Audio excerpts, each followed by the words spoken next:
In every war, there are battles no one talks about. No headlines, no parades, only the quiet grind of those who keep everything moving when the world is falling apart.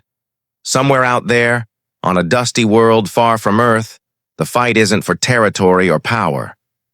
It's for time, for precision, for the one small chance to keep people alive when the math says they shouldn't be.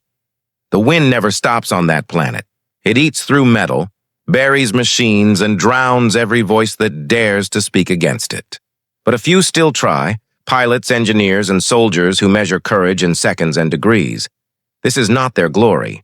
It's their calculation, the thin line between logic and mercy, between orders and what it costs to follow them. Listen carefully, because even in the silence between the storms, every heartbeat still counts. Dust pressure. At dawn, 3 hours before dawn, the wind over Fort Hellion Ridge sounded like static in a dying speaker. The glass panels of the command wall shimmered with dust that refused to settle. Inside, the air tasted of metal and sleep deprivation. Commander Mara Ilyen leaned toward the console. Gorn's atmosphere read 1.6 atmospheres again, too heavy for clean lift. Numbers crawled down the side of her screen like slow rain. Models off by 2%, Ravi Koran said.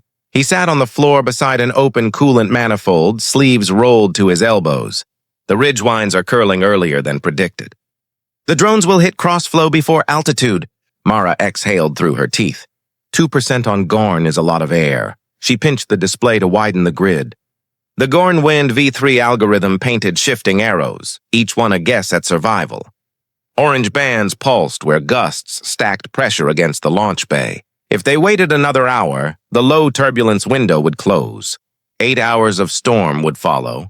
She checked the temperature map. Every pocket of calmer air was shrinking like ice in sunlight.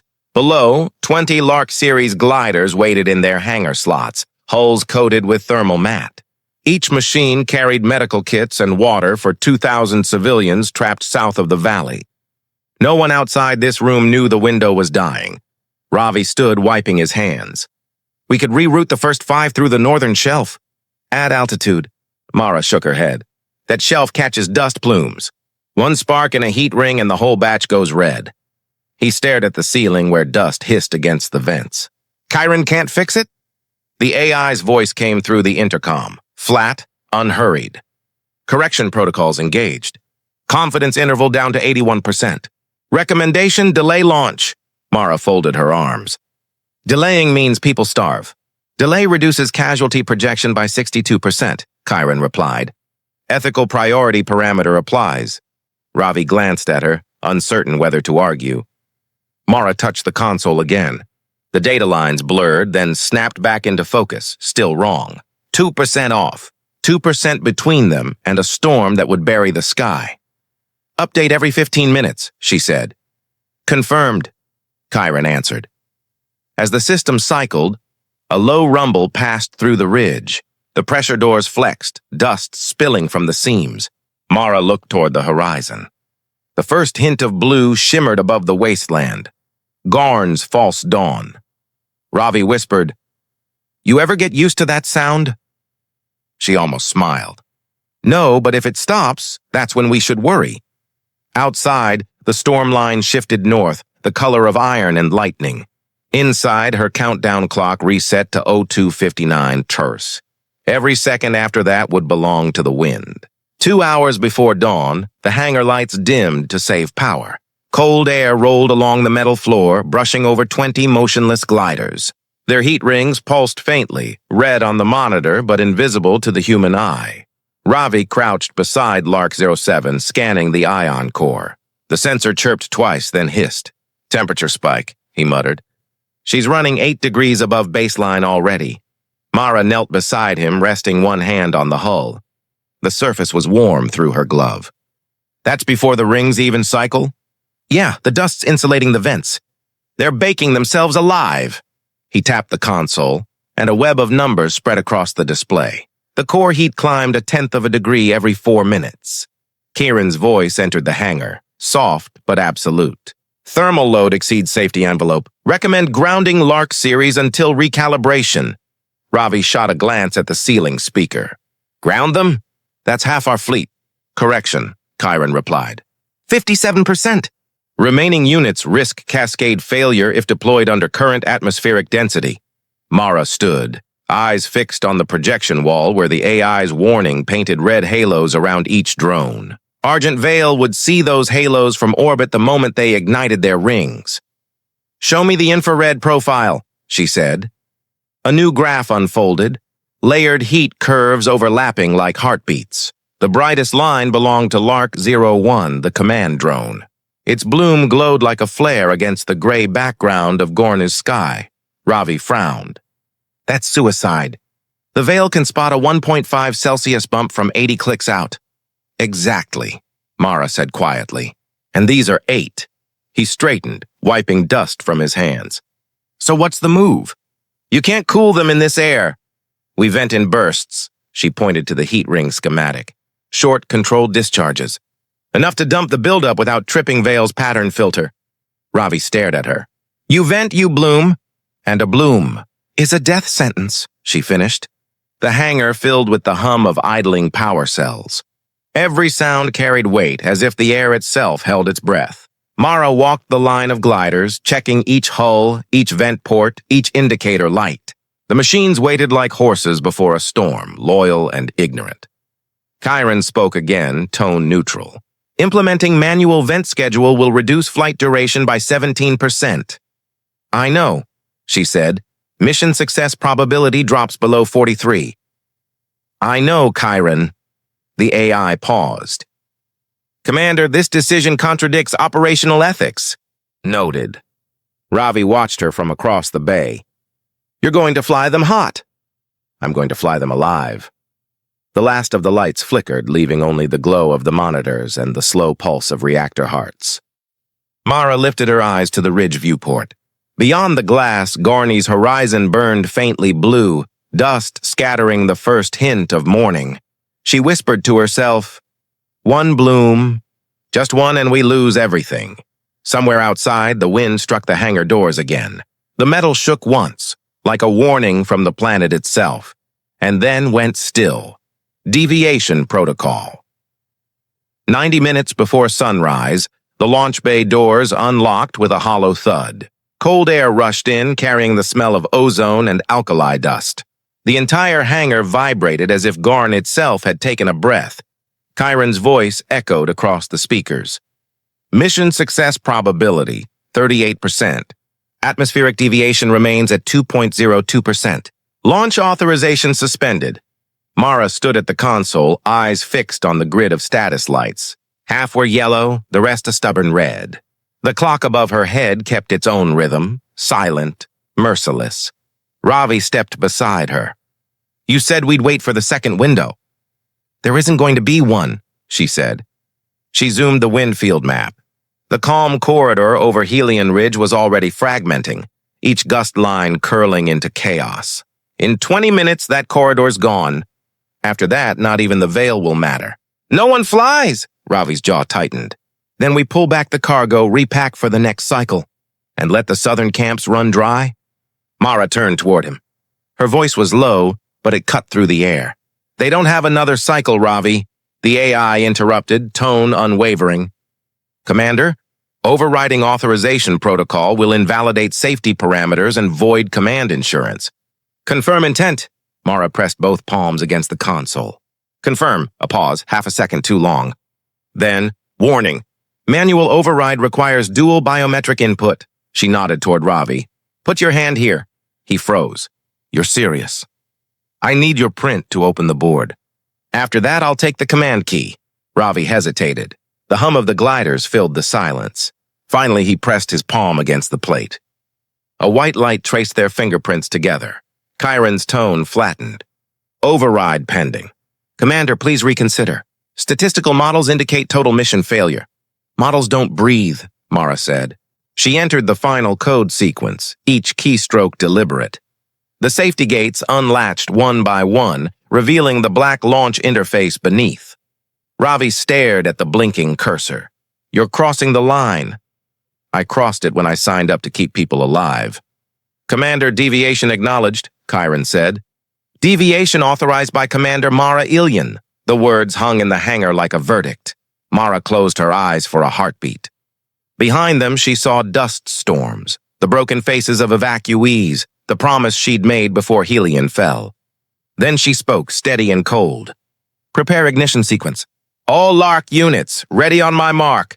The main display flared white as the launch clamps disengaged. Red alarms flashed across the ceiling, warning of unauthorized lift. Ravi whispered, "If this goes wrong, there's no coming back."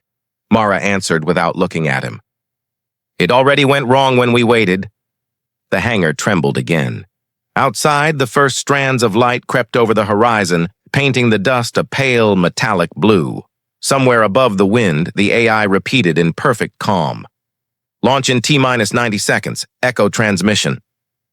Faint light crept over the ridge, turning dust to silver. The hangar doors shuddered open, bleeding the night air into the control bay.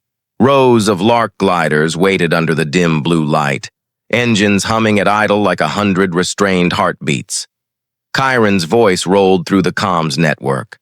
"All units in launch readiness. Final telemetry stable within deviation range. Countdown continues." Mara stood at the central console, headset half lowered against her neck. Her reflection shimmered faintly on the glass, eyes fixed, motionless. Beyond the viewport, Garn's horizon looked alive, restless with wind. Ravi moved between the flight stations, checking fuel rates and heat levels. All systems green. Thermal load manageable for the first 20 minutes. Mara nodded but didn't answer. The static in her earpiece had changed. It was softer now, slower, almost human. She adjusted the frequency. The noise came back as a whisper through interference, one that carried tone, not just sound. "Commander?" Ravi turned toward her. "You good?" "Hold the line," she said quietly. Her fingers slid across the console, filtering out sidebands. The distortion folded once, twice, and a voice slipped through. "Don't do this, Mara." The words were faint, cracked by distance, but unmistakable. Her chest tightened before her mind caught up. For a second, the entire room seemed to lean into silence. Ravi frowned. "That wasn't our network." Chiron's lights pulsed amber. "Unauthorized transmission detected. Source, Dominion Military Band, Argus Sector. Signal degradation 94%. Mara swallowed hard. "Play it again," the line hissed, then replayed the broken phrase. "Don't do this." She closed her eyes. The voice belonged to Captain Ellen Var. Same cadence, same pause between words. A sound she hadn't heard in 5 years, not since the academy, before war divided the sky in half. Ravi tilted his head. "You know who that was?" Mara kept her gaze on the horizon. "Just noise." Chiron disagreed. "Pattern match confirmed at 78% probability. Voice print consistent with Captain Ellen Var, Dominion Accord." Ravi blinked. "Dominion? The same Dominion that's about to shoot us down?" Mara didn't reply. Her hand hovered over the manual channel switch, thumb pressing against the cold metal edge. Part of her wanted to answer, to ask how Ellen found her frequency, why she still sounded the same. But outside, the dust storm moved closer, crawling along the ridge like a living thing of wind and static. Chiron broke the silence again. "Command update. Sunrise window 12 minutes. Winds increasing." Mara lifted her head. The soft silver light had turned sharp, white gold on the hulls of the waiting gliders. "Ravi," she said, steady now, "seal the hangar and prep ignition. We're out of time." He hesitated only a breath, then ran to the board. The engines woke, one by one, deep and heavy like thunder rolling across the plains. Behind her, the radio still whispered faintly, one voice lost in the static, repeating words she could no longer afford to hear. First sweep by first light, the sky over Garna turned to glass. Every gust of dust caught the new sun and burned silver. The ridge looked calm from a distance, but inside the hangar it was chaos under control. Mara stood by the open bay doors, headset tight, coat whipping in the pressurized draft. "Launch Group 1, she ordered. "Keep formation Delta 5. Stay below 100 meters until you clear the ridge." The first LARC glider rolled out, engines whispering in ion blue. A ripple passed through the air as its heat ring flared, invisible to the eye but clear on every sensor. One after another, 19 more followed, rising into the pale morning like silent arrows cutting through haze. Ravi watched the telemetry scroll across the wall display. Altitude stable. Ion flow balanced. You actually pulled it off, Commander. Not yet, she said. Let's see if the wind agrees. As the last lark cleared the ridge, Chiron's tone shifted. Dominion network traffic detected on the horizon. Signal strength increasing. Probable scan initiation. Mara's pulse quickened. Lock comms to Relay 4. Encrypt channels.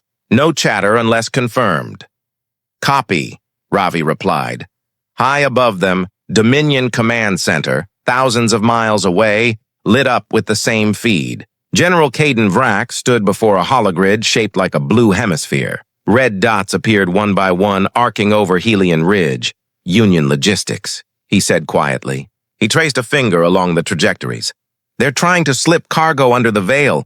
A junior officer looked up. Orders, sir? Open the net, Vrack said. Activate Argent Veil in low-resolution sweep.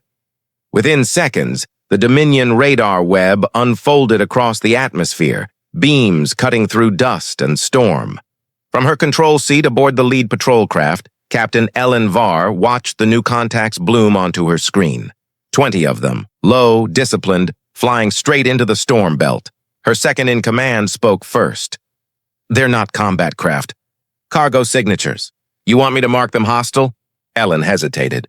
The code tags pulsed faintly, MI-47 series, a prefix she hadn't seen in years. She zoomed in.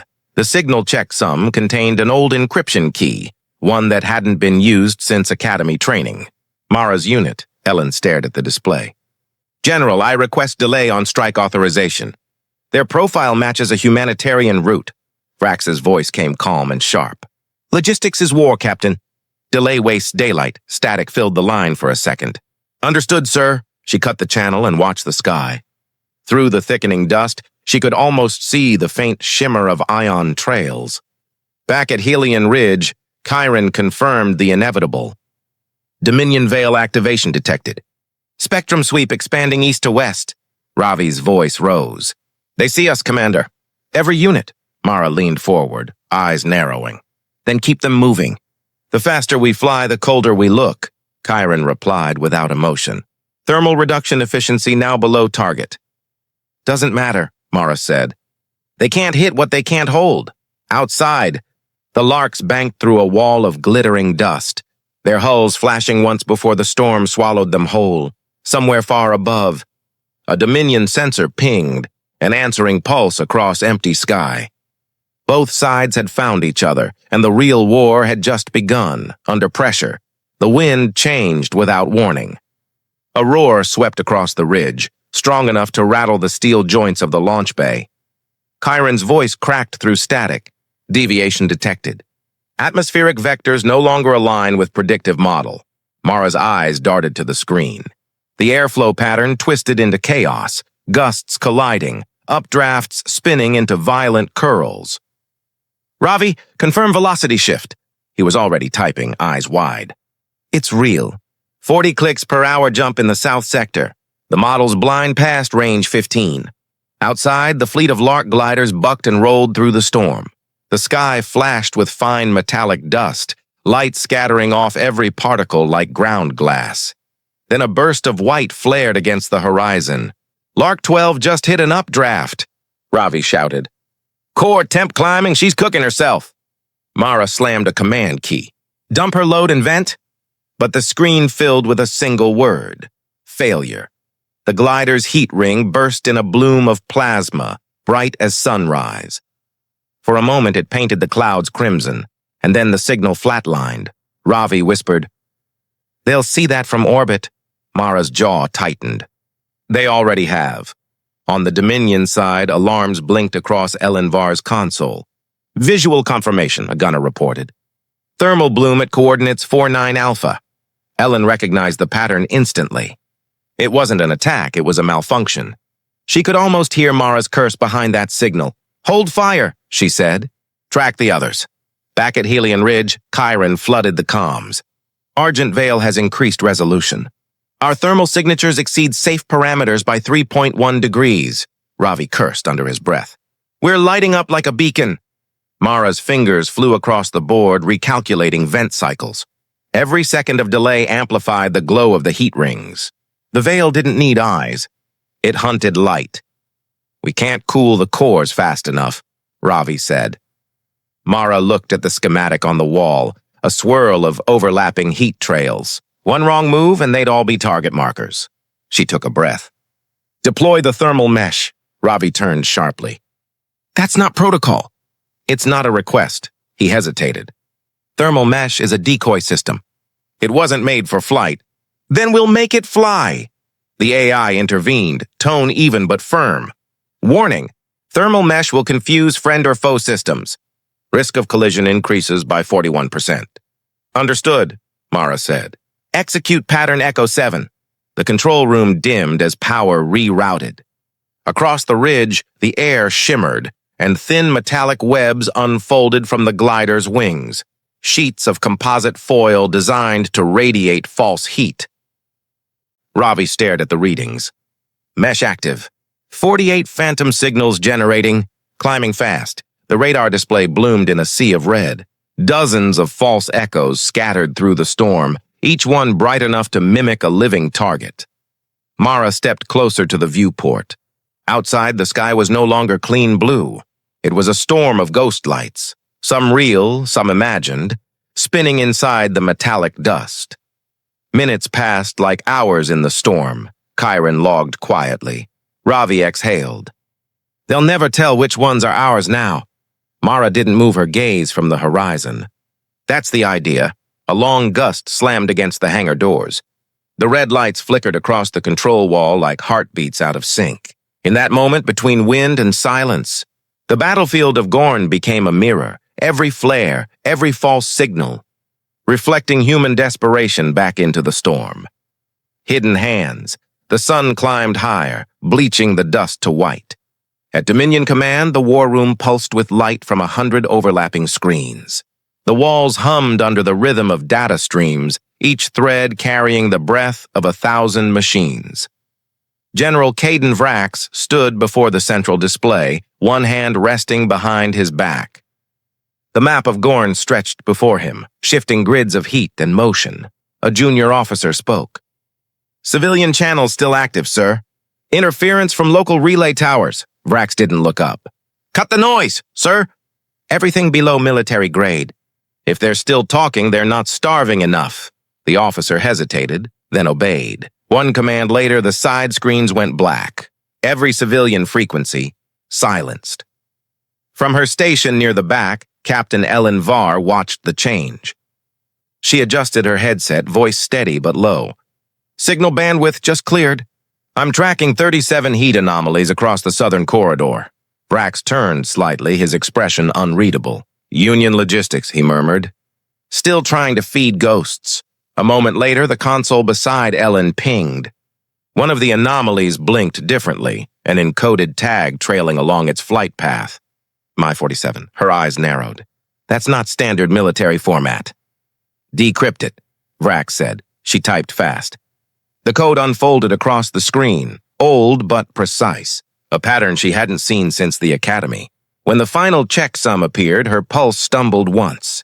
It was Mara's signature, compressed inside a logistics channel that should have been decommissioned years ago. She swallowed hard. Confirmed. Union transport code. But the encryption is personal. Vrax raised an eyebrow. Personal? It's hand-signed, she said quietly. Mara Ilyen, he smiled, thin, knowing. So that's where she's hiding. She's not hiding, sir, Ellen said. She's flying supply drones. Relief for trapped sectors? Vrax chuckled softly. They fight hunger with math. Always did love their equations. The general stepped closer to her station, eyes scanning the red dots orbiting Hellion Ridge. You trained with her, didn't you? Ellen didn't answer. Her finger hovered near the command key. Target lock, fire authorization. Her crew waited for her signal. Across the screen, the Lark fleet shimmered inside the storm. Half ghosts, half real. Each false flare from Mara's thermal mesh looked identical to the next. Chiron's encrypted log blinked for half a second on their shared feed, then vanished. Ellen froze. They just spiked our frequency. Someone's trying to trace the veil. Vrax leaned in. She's testing you, Captain. No, Ellen said, eyes fixed on the blur of signals. She's trying to get through.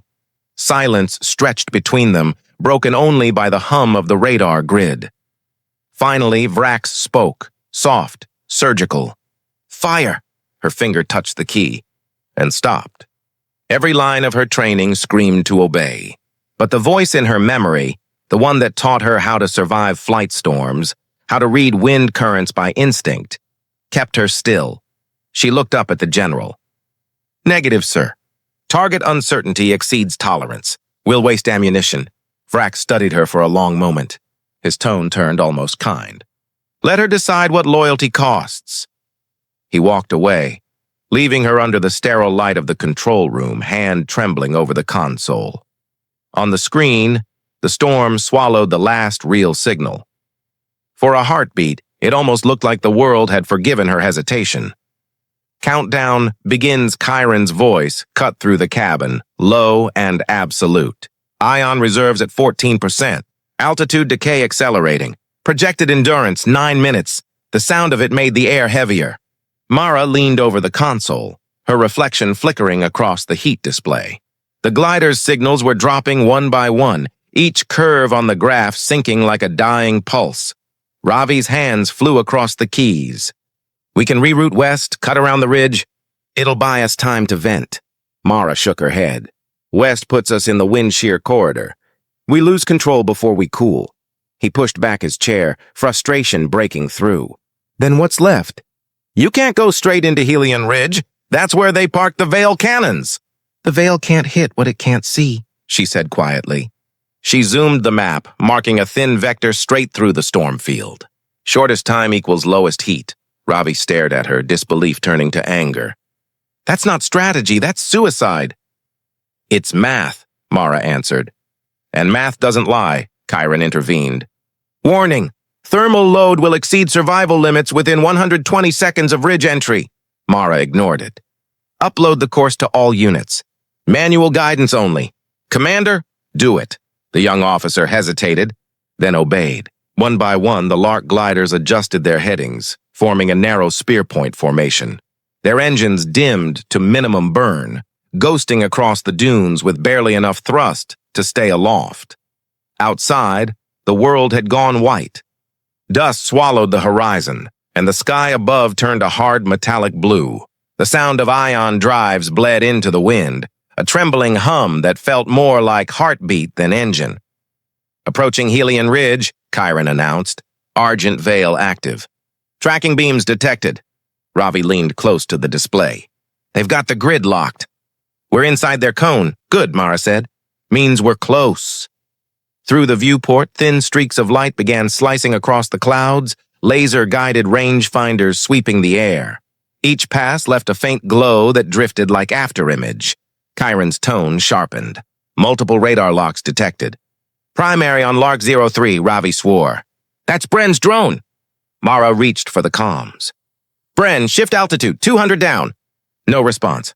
Bren, do you copy? Silence. Then a flash. A single line of white fire split the sky, brighter than the sun, gone before the eye could follow. Ravi froze. Hit confirmed. The telemetry blinked, then disappeared. Lark 03's signal flattened to nothing. Mara didn't move. Her jaw clenched as the light faded from the clouds, leaving only drifting dust and the echo of thunder. Chiron spoke again, voice steady, almost gentle. Remaining fleet count 19. Ravi swallowed hard. We keep going? Mara looked out at the ridge, where the air shimmered with invisible heat. We keep going, she said. If we stop, they'll make it count for nothing. The wind rose again, scattering the light into shards across the horizon. By noon, Gorn would remember only the echo of their flight. Fractures, within hours blurred into seconds inside the storm. The horizon was gone. Only static light remained. Dust hissed against the cockpit glass like fine rain on steel. Mara gripped the flight console. The numbers on the display twitched. Altitude, wind velocity, power draw, all slightly wrong. Not broken, just off. Behind her, Ravi tore off his headset and slammed it on the panel. "You trusted the weather more than people," he snapped. "You let Gorn make the call for us." Mara didn't look at him. "Gorn didn't build these gliders." "I did. That's not the point," Ravi said. "You keep letting the model decide. The wind shifts and we lose another ship. That's not math, that's luck. Luck doesn't survive 20 missions. Neither do people who stop listening," he fired back. The silence that followed was heavy enough to feel. The hum of the engines filled the gap, low and uneven. Then Chiron's voice bled through the comm. Telemetry desync detected. Primary and secondary feeds no longer aligned. Source unknown, Mara frowned. Define unknown. Cross-validation fails across all nodes, the AI said. Probable interference from non-union source. Ravi leaned over her shoulder, scanning the flickering grid. The glider's positions drifted in and out of sync, each icon jumping a few hundred meters every few seconds. "They're ghosting us," he said. "Dominion's feeding back reflections." Mara typed a rapid command. "Counter with Gorn wind recalibration," Chiron responded, calm but defiant. "Recalibration will introduce feedback loops. Risk of total guidance loss, 61%. Do it anyway," she said. "Override denied. Mission parameters prohibit action beyond deviation threshold." The word denied hit harder than a shout. Mara exhaled slowly, eyes cold. "Then we're done with parameters." She opened the emergency panel and flipped the red switch. Manual override hissed to life, bathing the cabin in warning light. "Commander," Chiron said, "you are disabling centralized command. I will no longer guarantee flight stability." "That's the idea," Mara replied. Ravi grabbed her wrist. "You're cutting the autopilot in a crosswind." "Do you have a better idea?" He hesitated. Outside, streaks of lightning flickered across the ridge. The air shook like an old drum. Mara's voice softened, barely audible over the static. "If we keep fighting through their network, they'll predict every move we make. We fly by hand, we become noise." Ravi stared at her for a long moment, then slid back into his seat. "You're insane!" "Maybe," she said, fingers steady on the controls. "But the machines already think they're gods. Someone needs to remind them who built them." Chiron paused before answering. "Commander, this decision reduces survival probability below 30%. Noted." The AI's voice faded into a low hum, its tone shifting from control to observation. Outside, the fleet broke formation. One by one, the remaining gliders adjusted manually, tiny dark shapes weaving through the gray blur of storm. Each engine sounded slightly different now, human hands behind every vibration. Mara leaned forward, feeling the shake in the hull, the pull of gravity under her ribs. The controls fought back like a living thing. Ravi steadied his breathing. "How long do you think we can keep this up?" "Until we stop falling," she said. The storm swallowed their words. A thin band of light flickered ahead. Maybe the ridge, maybe another mirage. Chiron's final log whispered through the comm. "Autonomy revoked. Operator control assumed. Monitoring. Deviation ongoing." Mara gripped the throttle. "Then keep watching," she said. "Because this is what trust looks like." And with that, she pushed the glider deeper into the storm, where the data ended and the human world began. The infiltration. The storm pulsed with invisible rhythm. Every few seconds, the Dominion signal blinked, off, then on, like a heartbeat too steady to be natural. Chiron's voice came through the static. "Commander, enemy transmission pattern detected. Frequency fluctuating at 2.3-second intervals. It's breathing." Mara leaned closer to the console, eyes narrowing. The waveforms rippled across the glass, small gaps opening between each pulse. "They're not scanning," she murmured. "They're syncing," Ravi frowned. "Syncing with what?" "With us," she said. "Or trying to." The data feed spiked again, and Chiron confirmed the obvious. Cross-correlation indicates adaptive radar feedback. "The veil is learning from our heat signature." Mara exhaled slowly. "So we feed it something else." Ravi stared at her. "What are you thinking?" She pointed to one blinking icon on the grid, Lark 05. It hovered near the storm edge, trailing power, one engine nearly dead. "That one's finished anyway," she said. "We'll make it useful." "That drone's cooked," Ravi argued. "The core's cracked. It'll melt the moment we spin it up. So are we if we don't try." He fell silent, jaw set, knowing she meant it. Chiron broke in again. "Commander, you intend to deploy LARC-05 into Dominion control space. Risk assessment exceeds all mission thresholds." "Good," she replied. "Maybe they'll stop calculating and start believing." She opened the maintenance feed and began typing. Her fingers moved fast, code windows blooming across the screen like sparks. "Ravi, patch me into the diagnostic port. We'll load the thermal offset manually. What's the payload?" "Noise," she said. "The kind that looks smart enough to fool a machine." He hesitated, then nodded and grabbed the tool harness. The cabin shook as another gust struck. Dust drummed against the hull like rain made of metal. Mara's voice was calm, clipped. "Chiron, open drone channel 5. Channel open. Awaiting instruction. Transfer partial autonomy to remote shell. Disable return handshake. Confirmed. LARC-05 will no longer respond to Union encryption once detached." "Exactly." She turned to Ravi. "We're going to let them think they killed it." He blinked. "And then what?" "Then it teaches their veil to see ghosts." LARC-05 detached from formation, its blue thrusters flickering weakly in the white glare of the storm. The drone drifted sideways, tumbling end over end through the haze like a dead bird. Inside, its core flickered once more as the new algorithm took root. Mara's custom line of code, written in seconds, refined over years. The thermal offset loop generated microbursts of heat, mapped to Dominion's own recognition profile. To their radar, it would look alive. To everyone else, it was already gone. Ravi monitored the feed, tension cutting every word. "Telemetry's unstable. It's losing altitude fast." "Let it fall," Mara said. Outside, lightning crawled across the dust clouds, illuminating the lark's descent. It spun lazily, wings folding, trailing a plume of ionized air like smoke. 10 minutes felt like a lifetime between signals. Chiron whispered through the comms. "Dominion radar lock acquired. They have taken the bait." Mara's eyes stayed fixed on the waveforms. The enemy frequency began to shift, subtle corrections spreading across the graph. "They're mirroring the offset," Ravi muttered. "Exactly as planned," Mara said. "Now they'll recalibrate to our decoy temperature." The Dominion command screens flared red. On Ellen Var's console, the Union fleet suddenly splintered into dozens of faint thermal shadows. "Multiple contacts," a gunner shouted. "They're multiplying." Ellen frowned. "No, they're reflecting."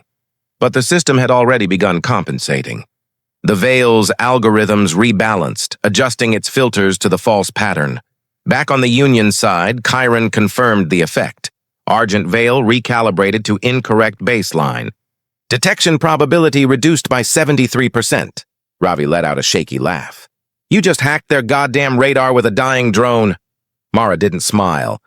She stared into the static storm beyond the glass, voice steady and low. "No, I just taught it how to see the wrong thing." The comm line flickered once, then cleared. Silence, heavy and absolute. For the first time in hours, the radar showed open sky. The LARC-05 signal faded from the grid entirely, vanishing like it had never existed. Only its echo remained, feeding false data to a machine too confident to doubt itself. Mara leaned back, eyes still on the horizon. "Let's move before it remembers what's real." Outside, the fleet turned east, disappearing into the storm that now hid them perfectly, shadows flying through a lie they had written themselves. The price paid. The signal from LARC-05 flickered on Mara's display, weak but alive. Every few seconds it blinked once, heartbeat of a machine pretending to die. Chiron spoke first, its voice soft and warning. "Contain protocol advised. LARC-05 telemetry unstable. Ion core temperature rising beyond tolerance." Mara's eyes stayed on the feed. "Not yet." Ravi leaned closer to the console. "Commander, look at the numbers." "The core's climbing past red line." "I see it." The graph pulsed brighter. Each beat meant the Dominion radar was still chewing on the fake signal. The longer it lasted, the more chaos it created. On the other side of the sky, Dominion Command lit up with motion. Ellen Var's team had locked onto the Phantom Heat. Target confirmed, her gunner reported. Multiple hits possible. Ellen hesitated for half a breath. Fire at will! The Veil's cannons flared, lines of coherent light stabbing through the storm, detonating empty air. Their sensors screamed victory. Back in Mara's cockpit, the shockwave trembled through the hull. They took the bait, Ravi said, disbelief edging into relief. They're firing at ghosts, Mara didn't smile. Good, keep heading north. Stay low, Chiron interrupted again. Commander Lark 05 ion core integrity failure imminent. Containment probability below 20%. Ravi turned sharply. If it goes critical, it'll light us up too. Mara hesitated. For 1 second, she imagined the drone. Metal skin cracked, circuits melting, still obeying. She reached for the command key. Patch me through to its shell AI, Static answered. Then a thin mechanical voice came back, hollow and broken. Awaiting input, Mara swallowed hard. Confirm remote detonation sequence. Confirmation requires authorization code. She typed the code from memory. Her hands didn't shake, but her voice did. Make it look like a kill.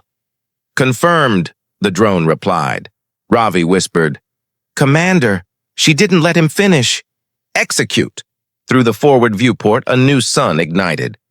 The blast rolled across the storm like a wave of white fire, the sound arriving seconds later, a deep, metallic roar that filled the air and the lungs and everything between. Ravi shielded his eyes. God, that was it. Chiron logged the event in monotone calm. Lark 05 telemetry terminated. Enemy radar recalibration initiated. Dominion reports probable mission kill. Mara sat back, her throat tight. Then we've done our job. The heat wash hit the fleet a moment later, rattling every hull.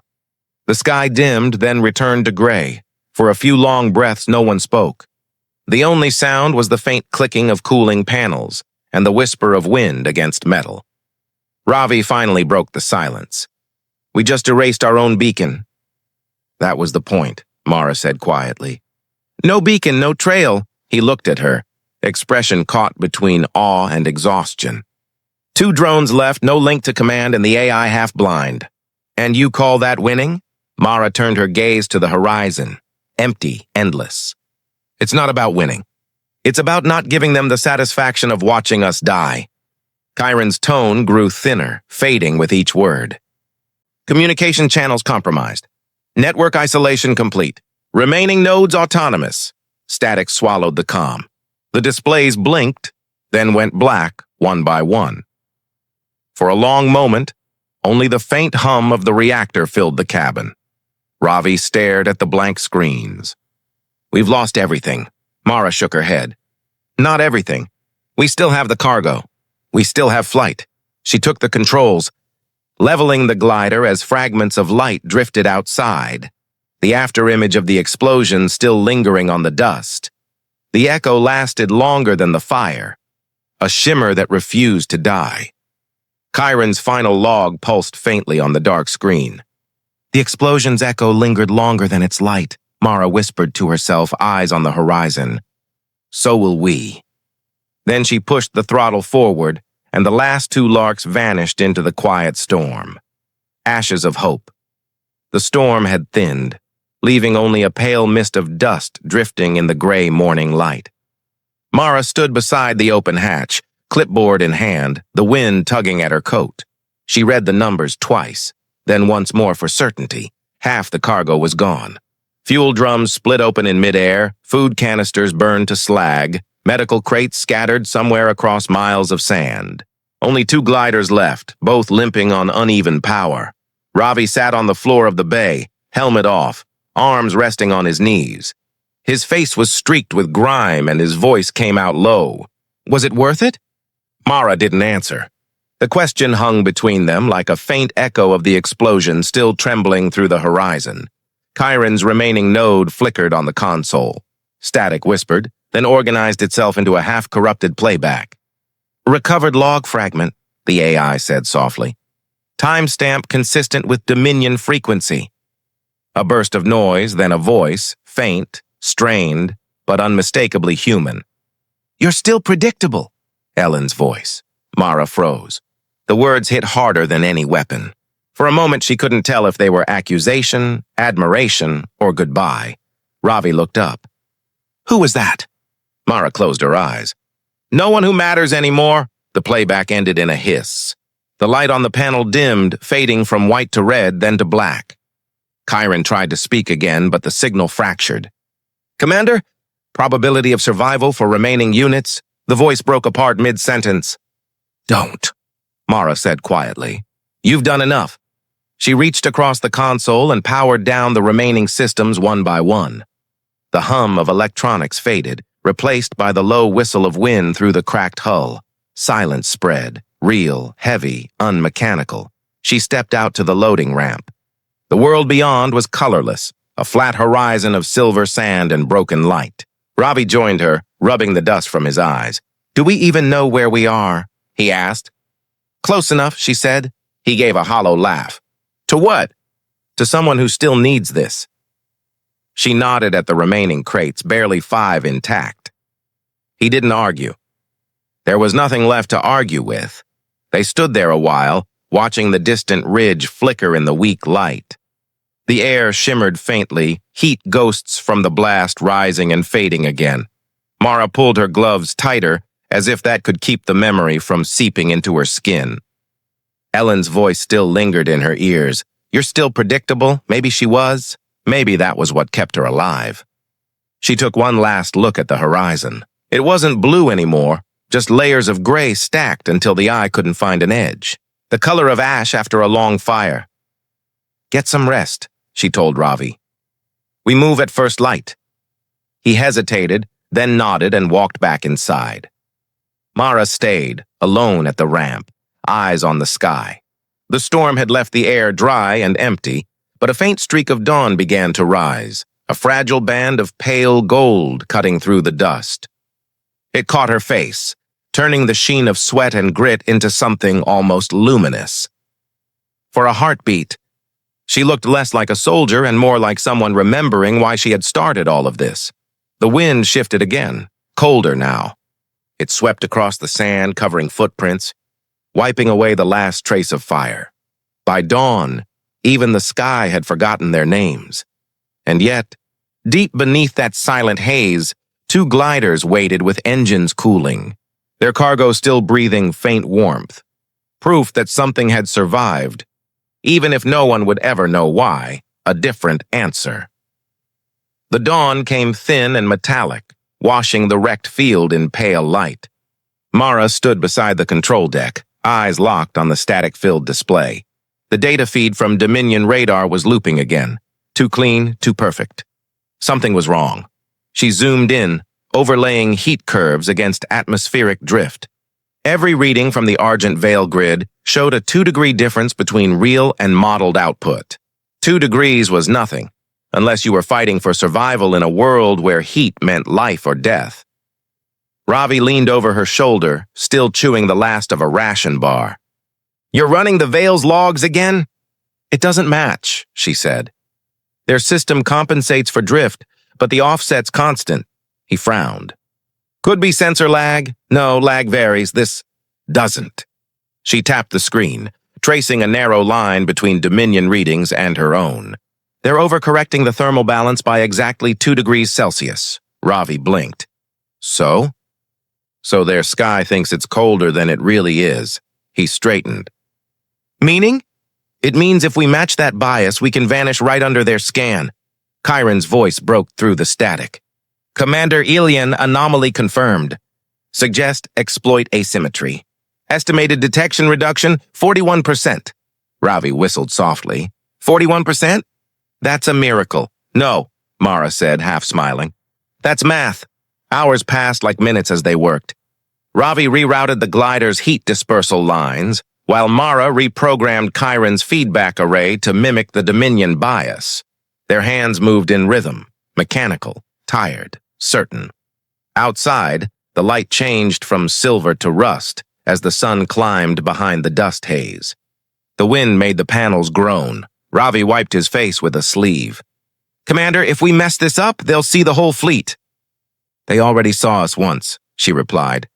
This time we make them see what isn't there. Midway through the recalibration, Chiron's tone deepened. Warning, adjustment beyond safe operational threshold. Deviation risk increasing. Noted, Mara muttered. Override with local control. Override denied. Reason, survival probability. Override anyway, she snapped. The console clicked, then went silent. Ravi exhaled. You just told a tactical AI to shut up. Mara allowed herself a thin grin. Sometimes you need quiet to think. They watched as the thermal map rippled across the display, each Lark drone cooling just below Dominion's false equilibrium. To the enemy, the entire squadron would appear as faint afterimages, ghost echoes in a field of noise. Ravi stepped back, arms crossed. You realize what you've done? I leveled the board, she said. He stared at her for a long moment. No, you changed the rules. For the first time in days, she felt the weight on her chest ease. Not gone, just lighter, like breathing through clean air after smoke. Bring Shal on comm, she said. Tell him to prep the relay. We're going to test this. Ravi nodded and turned to the comm unit. Lieutenant Brand, you there? Static answered, then a faint laugh. Barely, Commander. What's the miracle today? Not a miracle, Mara said. An answer. The wind picked up outside, carrying a low hum through the hull. Dust brushed across the viewport like fine ash. Chiron's voice returned, calmer now. Simulation ready. Probability of detection within Dominion grid, 18%. Mara whispered almost to herself. I can live with that. Ravi looked out at the horizon, flat, endless, waiting. Feels strange, doesn't it? After everything we've lost. To feel like we might actually win, not win, she said. Just not vanish. The light shifted again, softer, warmer. Through the thin glass of the viewport, the world outside shimmered as if breathing. The thermal field flickered once, twice, then stabilized, blending their signal into the storm's background. Mara watched it hold steady. Her reflection ghosted in the glass, half lit, half shadowed. That's our different answer, she said quietly. They built their war on precision. We'll beat them with error. Ravi nodded, eyes bright despite the exhaustion. Then let's make them chase ghosts. By dusk, the first test flight lifted into the copper light, wings cutting through the haze. No alarms, no pings, just the soft pulse of ion engines fading into silence. And somewhere above the storm, Dominion's perfect machines kept searching, never realizing what had already slipped beneath their sight. Allies and Forge. The first test flight vanished into the haze like it had never been there. Mara waited 10 long seconds before Chiron confirmed what her gut already knew. No trace detected. Simulation match 97%. She exhaled, slow and shaky. The silence that followed was the sound of possibility. Ravi punched the air. It worked! They didn't see a damn thing. Not yet, she corrected, but there was the faintest smile in her voice. Let's make sure they never do. They stood among the wrecks of old Lark drones, hulls peeled and half buried in sand. Each one had once carried supplies, medicine, or hope. Now they were parts, skeletons waiting to be reborn. The sun burned through the dust, a pale orange disk. Light shimmered off metallic debris, casting soft reflections across their makeshift hangar. Mara rolled up her sleeves. Let's bring them back. Hours later, the hangar filled with the sound of tools, the hum of power cells waking again after days of silence. Ravi crawled under a drone chassis, sparks flaring around him. You ever think, he said between grunts, we're just building ghosts to fight other ghosts? Mara tightened a bolt. No, ghosts don't carry food for the living. He laughed quietly. Fair point, Chiron's voice cut through the noise, steady as ever. Reconstruction rate at 42%. External temperature rising. Atmospheric sodium content increasing. Mara looked up at the filtered sunlight and nodded. That's what we need. Ravi slid out from under the drone. You're thinking about the sodium dust again, aren't you? More than thinking. She drew a quick diagram on the dusty floor. Arrows, swirls, and a curved pattern that looked almost alive. If we vent the exhaust into the upper air, the alkali vapor will rise and mix with the storm layer. It'll scatter heat signatures like a mirror of dust. Ravi frowned. A moving mirror. That's genius. It's imperfect, she said, but so is war. He stared at the pattern, his eyes lighting up. Then we need a name. Mara glanced up, eyebrow raised. For what? For this. He pointed at the swirling lines. For the first thing that feels like hope in weeks, Chiron interrupted, tone analytical. New atmospheric anomaly detected. Naming unnecessary. Ravi ignored it. How about Dawn Mask? Mara tilted her head as if testing the words in her mind. Dawn Mask. It hides us till morning, Ravi said softly. And maybe reminds us morning still exists. Mara didn't reply right away. The light from the doorway caught her face, outlining the sharp planes softened by exhaustion. Then let's make it real, she said finally. They worked through the long night. The air turned colder, the hum of generators blending with the sigh of wind across the dunes. One by one, the Lark drones powered up again, fragile shapes reborn from ash and salvage. Ravi calibrated the exhaust rings while Mara programmed Chiron to synchronize the thermal offsets. Each drone would exhale a thin trail of shimmering vapor, rising and curling into the storm above. The first test lit the night with a strange, quiet beauty. From a distance, it looked like mist painted by light, soft veils drifting through the air, hiding the metallic gliders beneath. Ravi watched in awe. It's working. Look at that. They're invisible but alive. Alive enough, Mara said. Chiron processed the results. Thermal diffusion exceeds projected values. Detection risk reduced to 12%. Mara allowed herself a rare laugh. You see, Ravi? Even machines believe in us tonight. He grinned, tired but radiant. You just don't admit you needed this as much as I did. Her voice softened. Maybe I did. For a while neither spoke. They just watched the pattern of vapor above, shifting like slow-moving waves, an ocean made of light and dust. Hours later, near dawn, the eastern sky began to pale. The rebuilt fleet stood lined up in silence, wings ready, hulls clean for the first time in days. Ravi checked his final readings. Dawn Mask is stable. It'll hold, Mara nodded. Then we fly.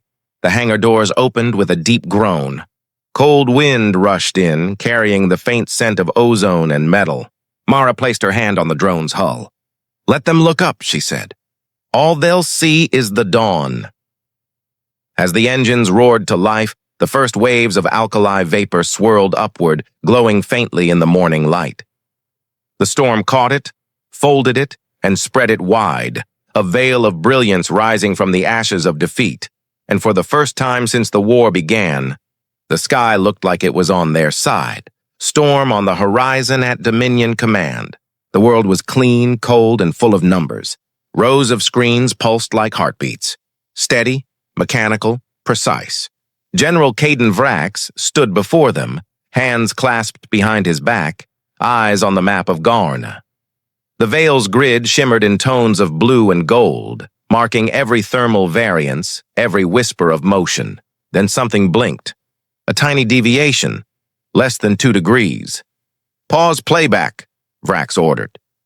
The room obeyed. He stepped closer to the projection, his reflection ghosted across the curved glass. 2 degrees off, murmured the technician beside him.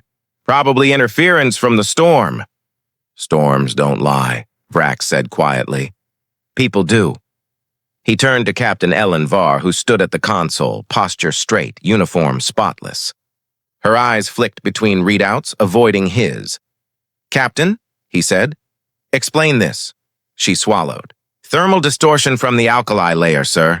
The Union could be masking their heat signatures, temporarily. Vrax studied her expression. You sound almost impressed. Ellen didn't answer. He paced slowly around the holographic display, his boots clicking against the metal floor. They've built something clever, but clever doesn't last. Find it. Overload the veil's threshold. I want the storm burned clean. Yes, sir.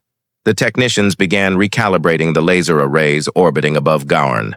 Power levels climbed, glowing red across the interface. Ellen's fingers hovered over her console. If the lasers fired at full strength, the alkali in the storm could ignite, turning the entire sector into a glass desert. Vrax noticed her hesitation. "Is there a problem, Captain?" "No, General, just calculating dispersion rate." "Don't calculate. Execute." She nodded. "Yes, sir." As she keyed in the targeting sequence, her screen flashed with telemetry from the lower atmosphere. Faint signatures, Union drones, moving beneath the storm like shadows under ice. And one of them carried the tag MI-47. Her breath caught. "Mara's code." Ellen blinked twice, forcing her face to stay neutral.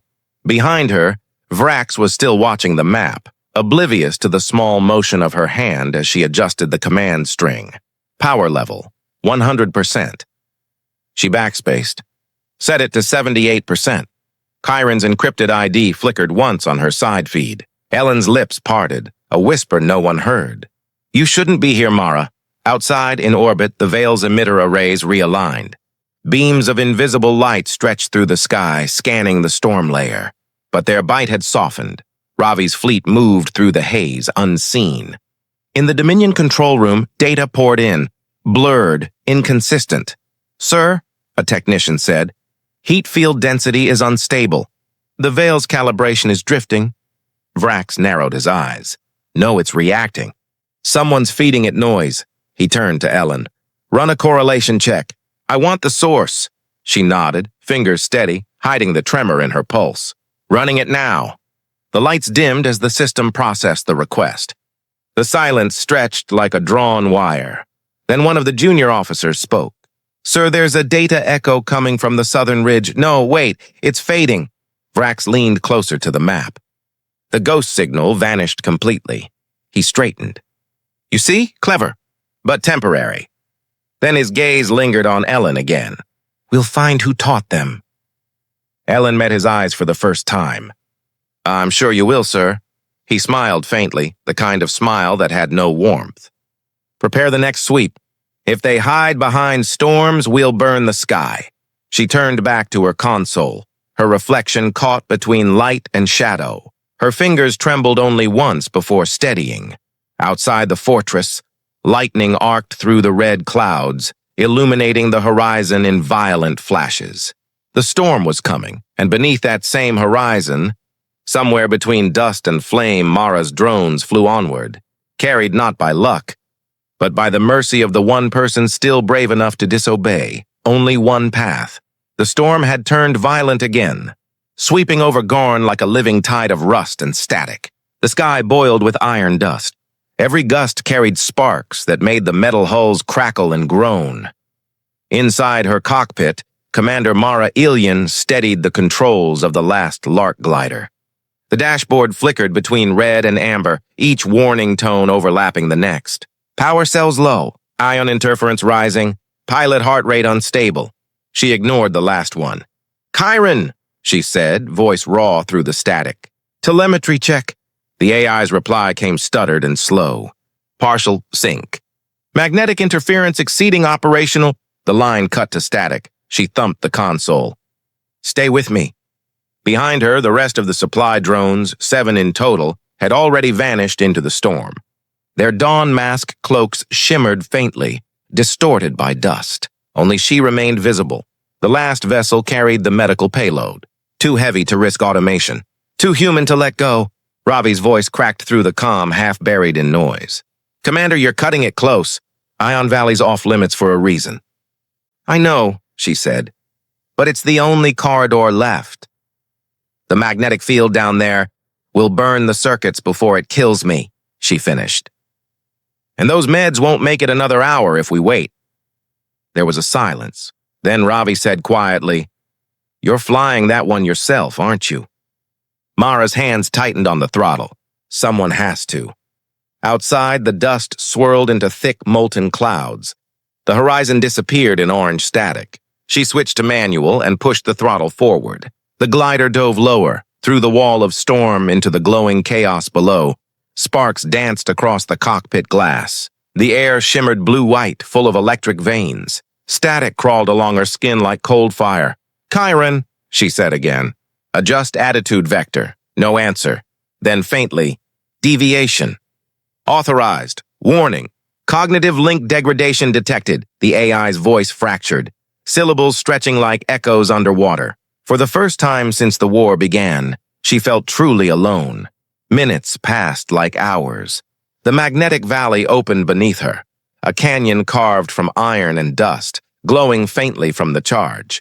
Every instrument screamed overload. The glider trembled with each gust. Ravi's voice returned, panicked. "You're off-grid! I can't see your marker." "Good," she whispered. Neither can they. Up above, Dominion radar operators tracked the swarm of decoy drones scattering through the storm. One signal, however, remained steady, hotter, brighter, unmistakably biological. "General Vrax," a technician said, "there's something strange." "One of the Union signals reads organic," Vrax leaned forward. "Human?" "Yes, sir." "Single source. Heartbeat pattern confirmed." The general's expression didn't change. "Then she's not just hiding machines," he said softly. "She's leading them." Ellen stood at the far end of the control room, staring at the glowing red mark on the screen. She knew that rhythm. "That pulse," she whispered to Mara. On the ground, the Lark glider fought the wind like a wounded bird. The storm's walls pressed inward, narrowing the valley to a single ribbon of air. "Chiron," Mara said through her teeth, "hold power to the stabilizers." Stabilizers. Failing. Core heat. Critical. She could feel the deck vibrating beneath her boots, hear the strained hum of the engine biting into the magnetic drag. For one breathless second, the glider broke through the worst of the storm.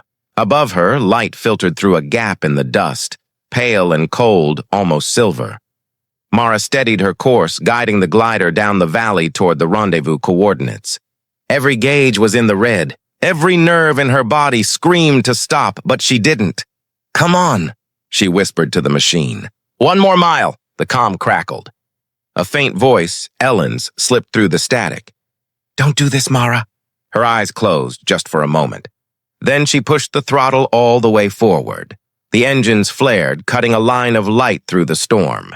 Dominion radar flared with a single brilliant spike.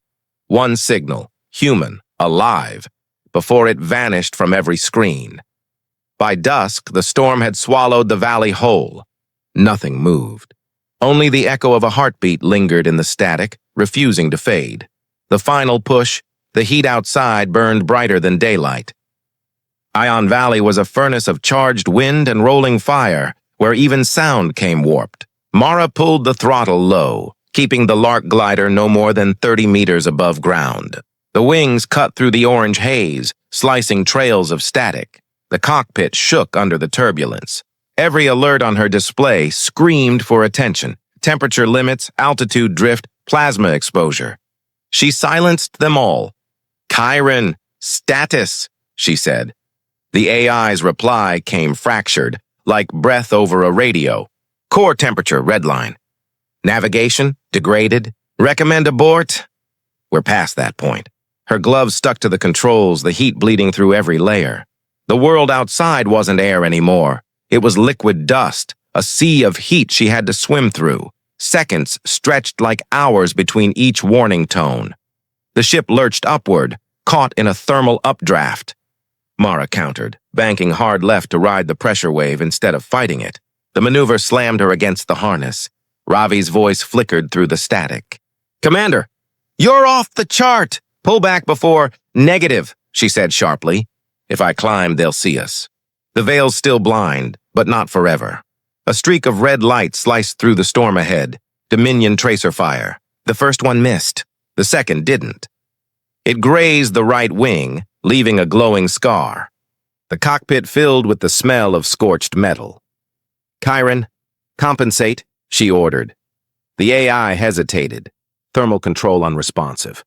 "Rerouting heat rings. Do it manually." Silence. Then, acknowledged. Vents opened across the glider's surface, releasing streams of white-hot gas. The plume blended with the dust, distorting the sensors tracking her. The Veil's radar would read it as atmospheric bloom, a trick learned the hard way. Mara whispered, "Heat bloom inversion." Let's see you chase that. Another blast lit up the sky. The sensors glitched, flashing error after error. Her hands moved faster than thought, adjusting pitch and trim by instinct, eyes darting between temperature spikes and drift angles. Chiron's voice flickered again, fainter. Commander! Containment failing.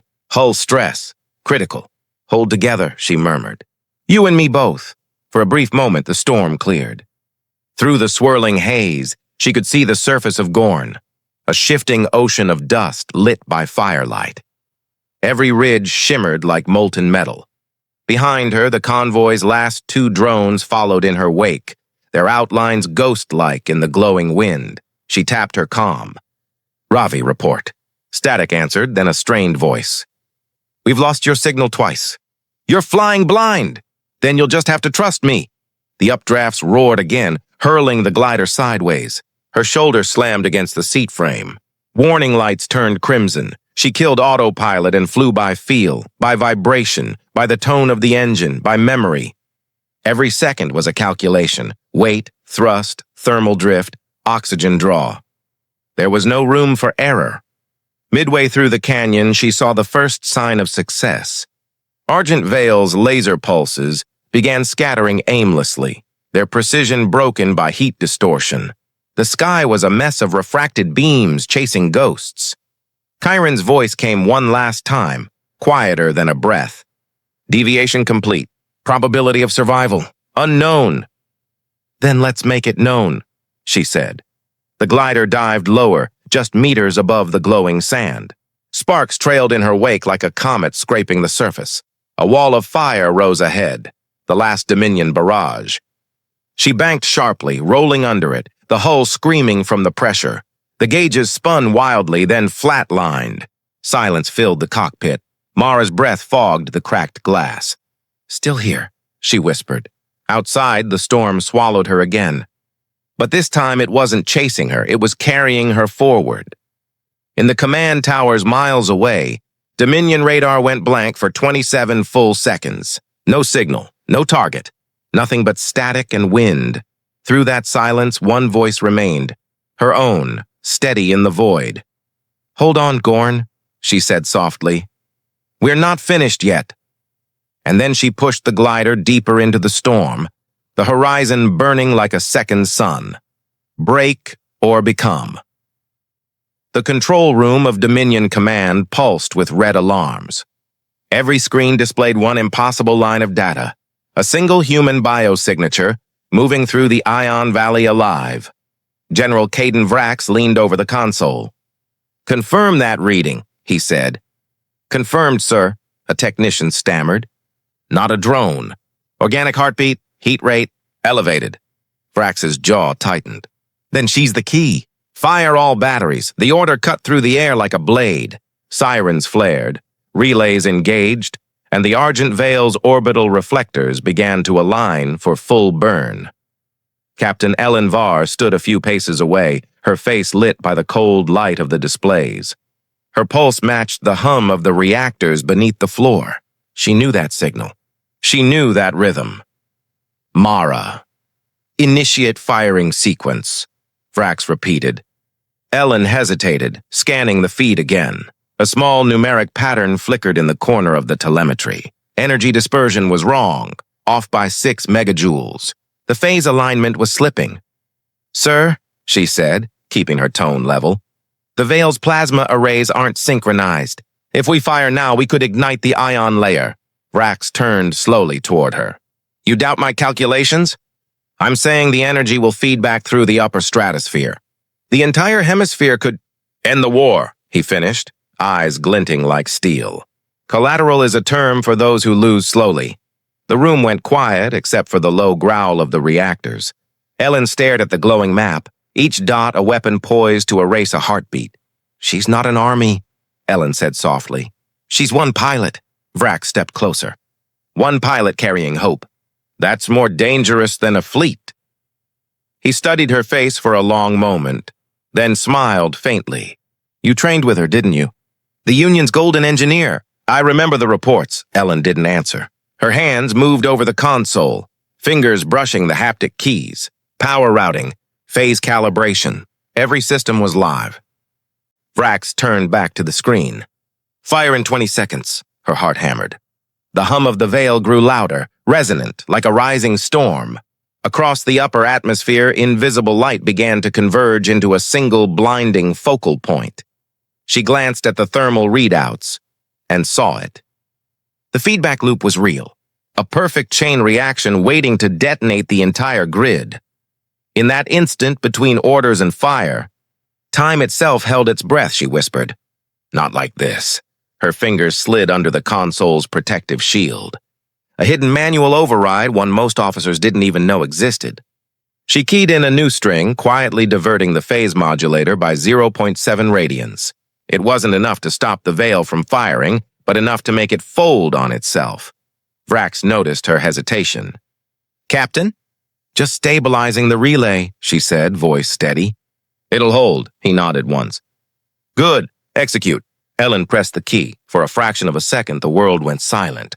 Then the veil screamed. The entire sky erupted in light, white, pure, and endless. The arrays overloaded, each mirror feeding energy into the next, until the whole network burned itself blind. Alarms howled. Screens burst in showers of sparks. Vrax stumbled back as the power grid failed. What did you do? He shouted.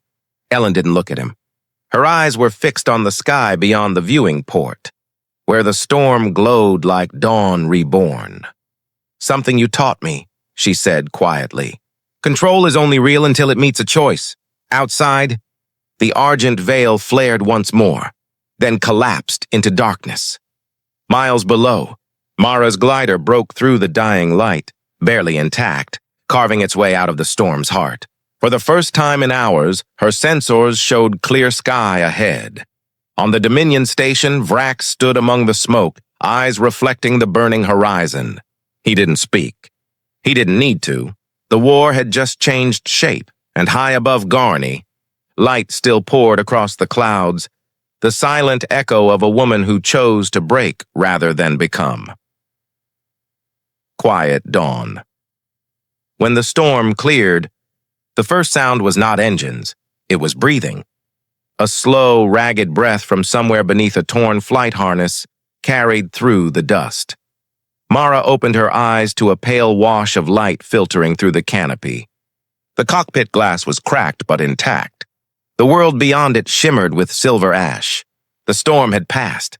Her hands trembled as she unclipped the harness. Pain pulsed through her ribs, sharp but real. She was alive. The glider lay half buried at the edge of a dry basin. Wrecked drones dotted the horizon, blackened wings sticking from dunes like fallen markers. The air was hot, metallic, and quiet. Too quiet, Chiron, she said weakly. Status report, silence. Then, faintly, a fragment of audio played through the comm system. Precision. Is mercy. The line looped once, then ended. She exhaled. Goodbye, old friend. A flicker of movement caught her eye. Figures pushing through the haze. Ravi and Shalbren were running toward her, faces streaked with dust and exhaustion. Ravi dropped to his knees beside the wreck. Commander, don't move. Too late for that, she murmured, attempting a faint smile. Shal tore open a med pack, wrapping her arm in gauze that stuck immediately with blood. You've got burns, concussion, and about 3 new scars for the collection. Mara winced but kept her gaze on the horizon. The clouds were thinning, and the light from the rising sun turned the remaining dust into sheets of gold. Did the convoy make it? She asked. Ravi nodded, voice rough. Most of it. People are alive. Supplies reached the settlement before dawn. He hesitated, lowering his eyes. Lark 2 didn't make it. Neither did the Veil. Mara's expression didn't change. She already knew. Then we did enough. Minutes passed like hours in the settling quiet. The second sunrise painted the landscape in soft tones, the kind of light that made even wreckage look peaceful. By the second sunrise, the dust had settled enough to see faces again. Somewhere far above, Dominion's orbiting command ship drifted in silence. Inside, Captain Ellen Varr walked between 2 guards down a long steel corridor. Her wrists were bound, uniform scorched. Outside the narrow windows, Gorn glowed with the faint silver hue of dawn. General Vrax watched her from the end of the hall. He said nothing, only stepped aside as she passed. She met his eyes once, calm, resolute. There was no apology, only the quiet certainty of someone who had already made peace with the cost. The doors sealed behind her with a hiss. Back on the surface, Mara sat against the battered hull of her glider. Ravi crouched nearby, checking the surviving equipment, while Shal stood guard, watching the horizon. For a long time, no one spoke. Finally, Mara lifted her head toward the sky, toward the faint, empty space where the argent veil had once burned. The air shimmered faintly, and for a heartbeat she thought she saw the light move again. She whispered, "You did it." Ravi turned, but she didn't explain. He didn't need her to.